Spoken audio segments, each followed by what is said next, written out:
Shalom.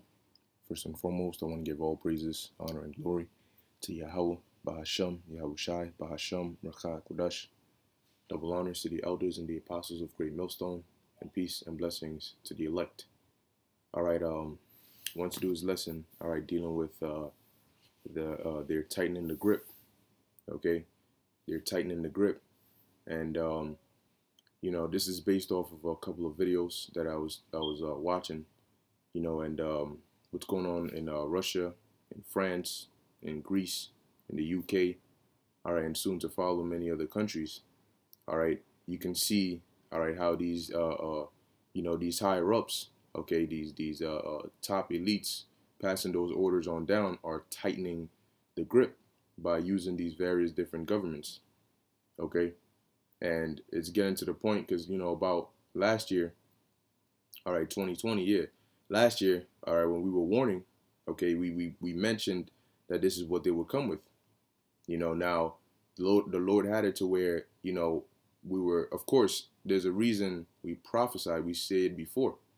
Okay, now it didn't happen right then and there. It didn't happen right as soon as they gave the emergency, authorization use of the injection. All right, but that doesn't mean that those things are not going to happen. That doesn't mean that the concentration camps and the rounding ups and so on and so forth is not going to happen just because it didn't happen right then and there.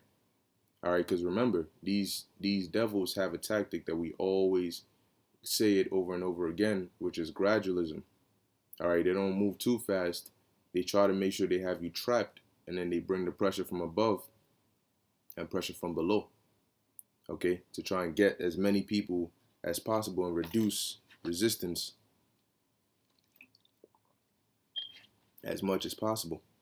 Okay, and so now we're starting to see, all right, that tightening. Okay, now we're starting to see that insurrection, so to speak, coming geared towards those that really, if you look at it on a grand scale, you can say are against the agenda, right? Because this push that they're pushing is for an agenda, is for a reason. All right, and when you say that you're not down with it, but you are standing firm because you actually believe in something and you're actually not with it, you are against that agenda, and those are the ones that they're coming for. If you pay attention to the language they're using, and the direction and who they're targeting specifically, all right, through they claim misinformation, and what they're doing is they're demonizing, all right, the term, or they're making it sound as worse as possible. That's how these devils move. They make it sound as worse as possible, as bad as possible, so that when they label you under that category, you're basically finished at that point. They don't even need to demonize you personally. All right, if they can, put the worst connotation, the worst definition behind a term, all they have to do is put you under that term, and your credibility, all that is gone. Okay, so that's why they're pushing the misinformation, saying that it's taking lives and this, that, and the third, But this is the book, and the scriptures warn, all right, of this.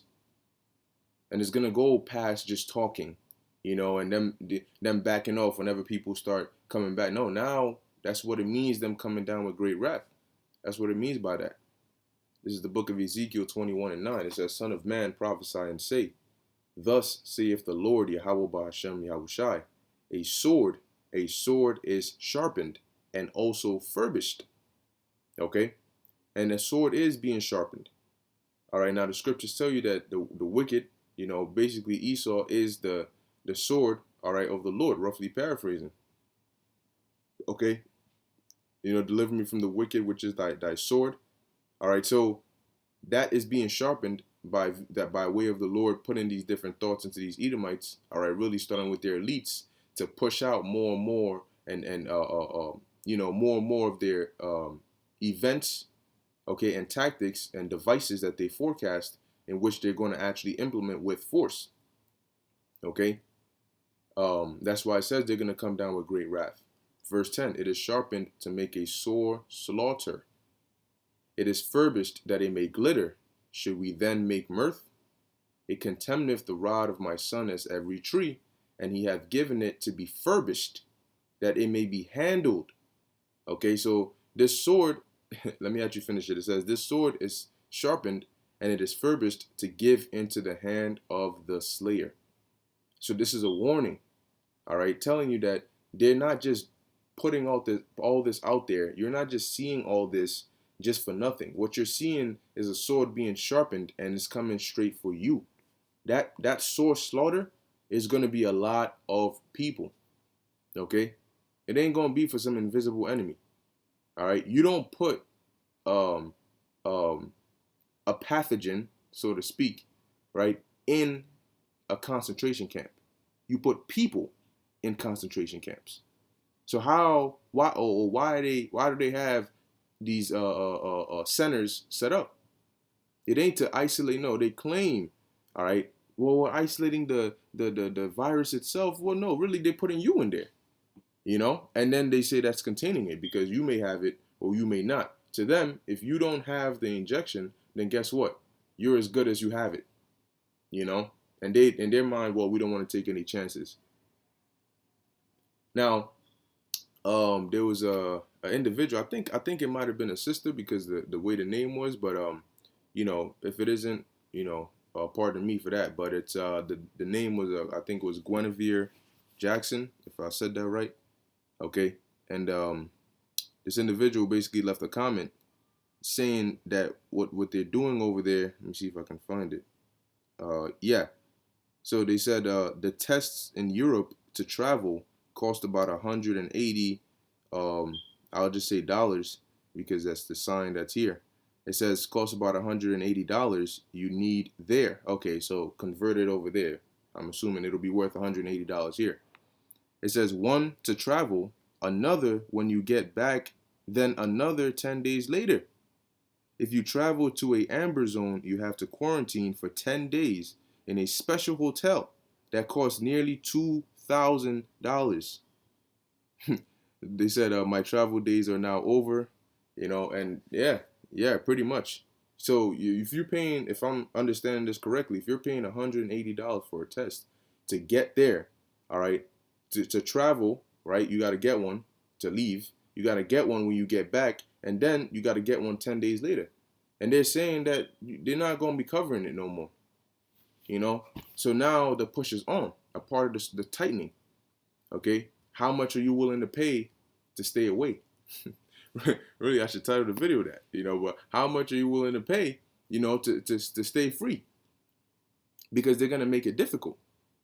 They're going to make it very difficult because in order for them to make it at least believable as they slowly push towards tyrannical, they still have to give you the full sense of option, right? They still have to make you feel as though, well, even if you don't have the bite, you can you can have a test that has a negative result, but now the test is damn near $500. See, so now indirectly they're squeezing you because now you're saying, oh my gosh, I just want to go into a supermarket, and then I think they said this in France, but what they're gonna start doing is reducing the test intervals.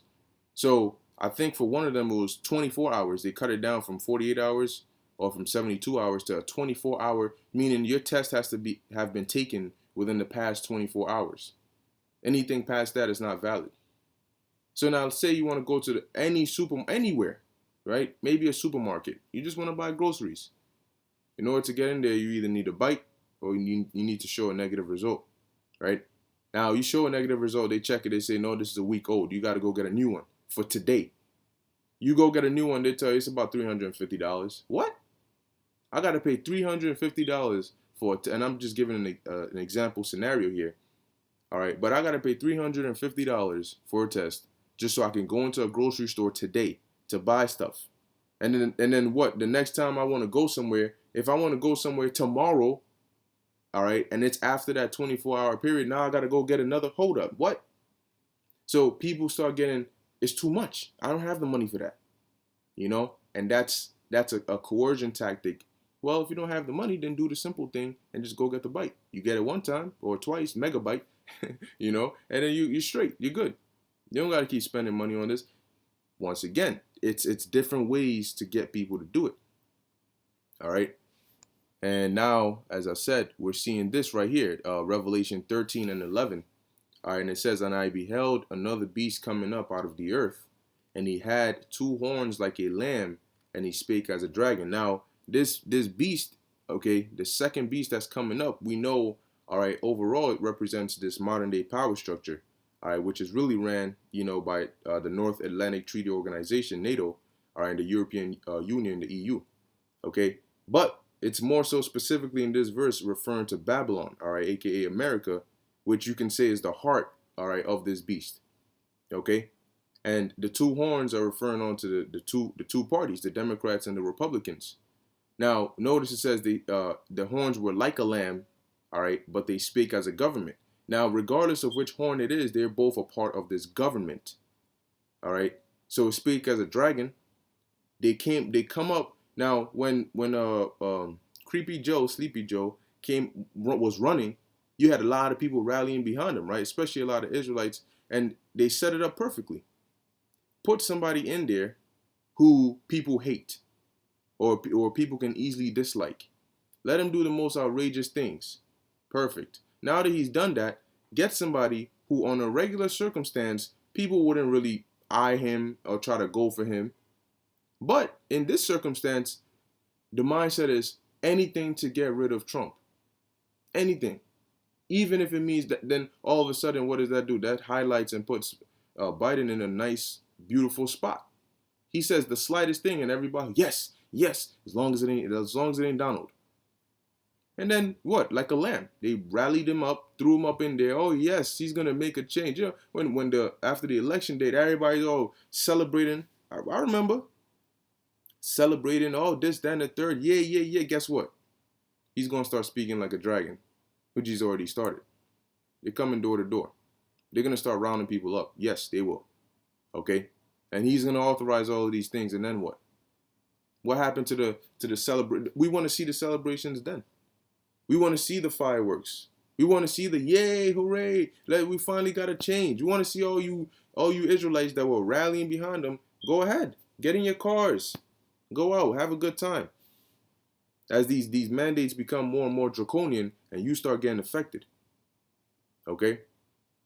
But as it says, and he spake as a dragon. That's a part of the tightening. Okay? That's a part of the tightening. Them making more draconian penalties, all right, for ridiculous laws. Laws that don't make sense to follow, but if you break them, the penalties are very harsh. All right? That's what they're doing. Okay, and you best believe it's going to come here because in France, they're saying now that after the mandate and the Macron gave that speech or whatnot, people who registered to get the bite, the numbers have skyrocketed. It has risen up.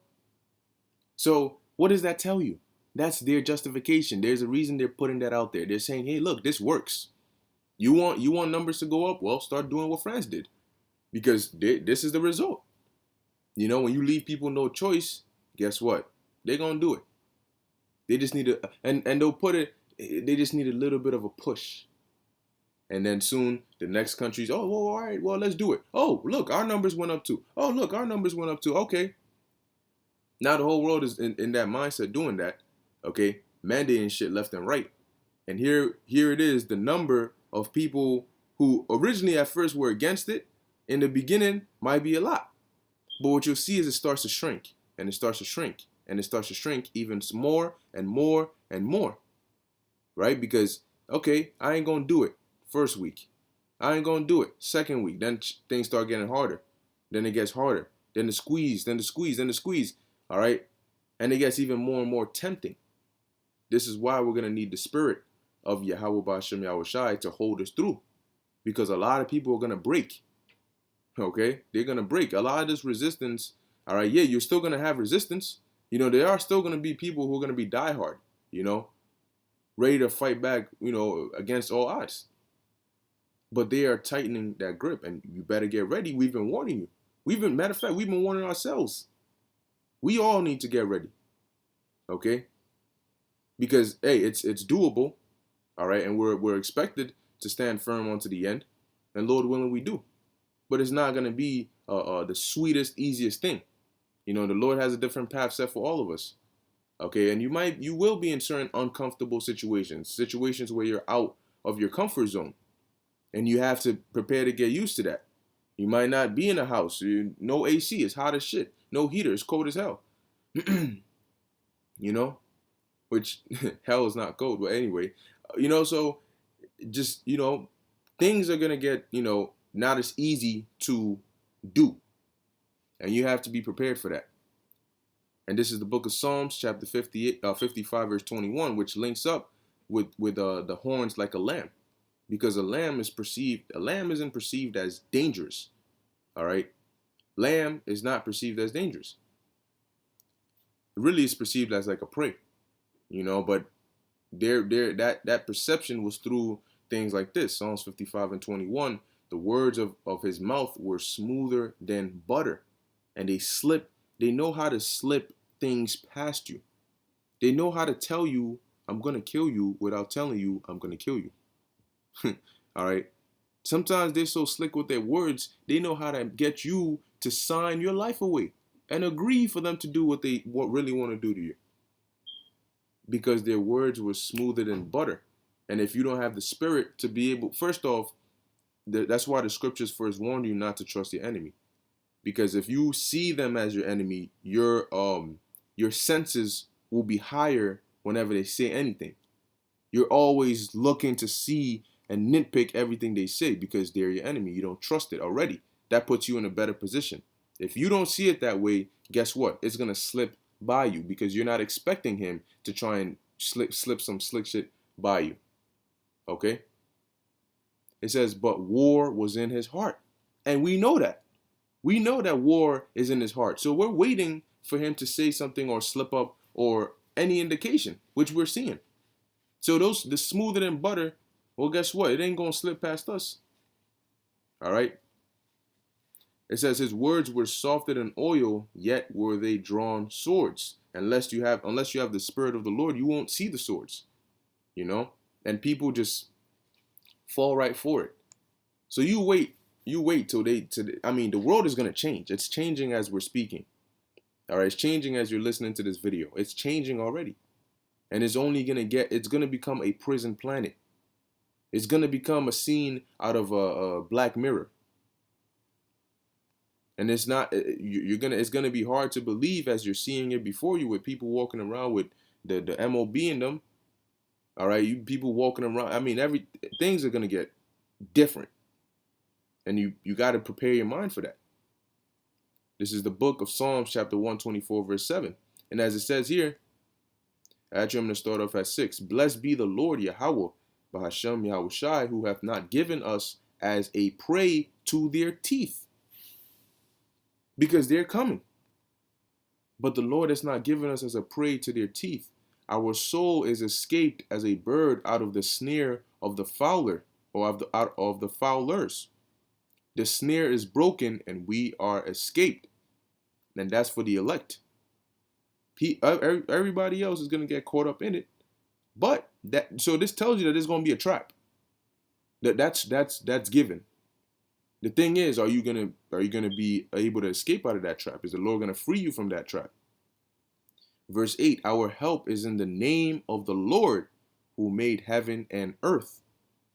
So if you are not teaching the name of the Lord, or you don't believe in the name of the Lord, that's already a loss for you. If you don't believe in his son, if you have any faults, that's not going to end well for you. Okay? So one more I have here, because this is dealing with the elect. They're going to be delivered. But the rest, guess what? And the rest were blinded. Right? So let's read that here. This is 2 Corinthians 4 and 3.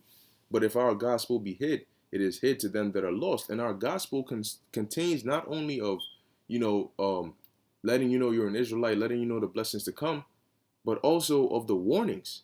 It's a part of the gospel. It is good news to be warned. Regardless of how terrifying it may sound, it's good news because you have a heads up. And on top of that, you're being given, all right, and told the path you can take to escape possibly all these calamities. So if our gospel be hid, it is hid to them that are lost. If you can't see it, if you can't get it, If it hid from your mind, then you're lost. In whom the God of this world hath blinded the minds of them which believe not. And they have been blinded, all right, by Esau's lies, his pseudoscience, his his actors, and they've been blinded because they believe not. Their mind wasn't stable and rooted in a belief, which was in Yahweh Bashem Yahushai. And so they were blinded. Lest the light of glorious gospel, or lest the light of the glorious gospels of Hamashiach, who is the image of the Most High, should shine onto them. So the Lord purposely blinded them so that they wouldn't see. They wouldn't see the way, the path, the truth. And because of that, a lot of them are going to get caught up as well. See, it sounds as though this is really coming for those that believe. Oh my gosh, why is this persecution and this hell going to come on those that believe? Understand this. This devil is going to try to come after us. But we're going to have a defense that comes from the Lord. The Lord is going to come after this world. But who's going to defend them against the Lord? Because Jacob's trouble is not going to be just Esau coming down with this, that, and the third, only on the elect or the men of the Lord. No, the Lord, the Most High, Yahweh Ba'ashem Yahushai, is going to be getting down on everybody. And he's going to use Esau to do certain things, but even Esau going to get that work. Now, like I said, our defense is in the Lord. Esau going to come after us, but the Lord will defend us. Now, when the Lord comes after you, who will defend you? That is the question. So if we got to go first, where they persecute us and come after us first, so be it. We have a defense. But when it's time for you to go through it, well, we know what it says in Isaiah 65 and 13 on down, right? My servant shall eat, ye shall hunger. My servant shall drink, ye shall thirst. My servant shall rejoice for joy of heart, and you shall howl for sorrow of heart and vexation of spirit. And see who defends you then. Okay, so with that, I'm going to end it here. Lord willing, you were edified. In closing, I want to give all praises, honor, and glory to Yahweh, Bahasham, Yahushai, Bahasham, Rakha Kodash. Until next time, Shalom.